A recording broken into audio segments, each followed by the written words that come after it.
कोल्हापूर जिल्हा परिषद अध्यक्षपदी राष्ट्रवादीच्या शिल्पा खोत तर उपाध्यक्षपदी भाजपचे तानाजी पाटील यांची निवड. कोल्हापूर जिल्हा परिषद अध्यक्ष उपाध्यक्ष यांच्या निवडी पार पडल्या. सर्वात मोठा पक्ष असलेल्या राष्ट्रवादी काँग्रेसच्या शिल्पा खोत यांची जिल्हा परिषद अध्यक्षपदी निवड करण्यात आली, तर भाजपचे तानाजी पाटील यांची उपाध्यक्षपदी निवड करण्यात आली. कोल्हापूरमध्ये महायुतीने जिल्हा परिषदेमध्ये घवघवीत यश संपादन केले आहे. महायुतीचा झेंडा जिल्हा परिषदेवर फडकला.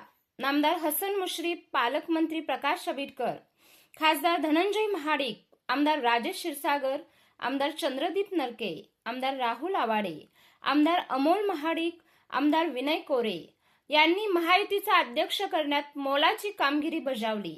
सह्याद्री धुळ्यासाठी कोल्हापूर प्रतिनिधी.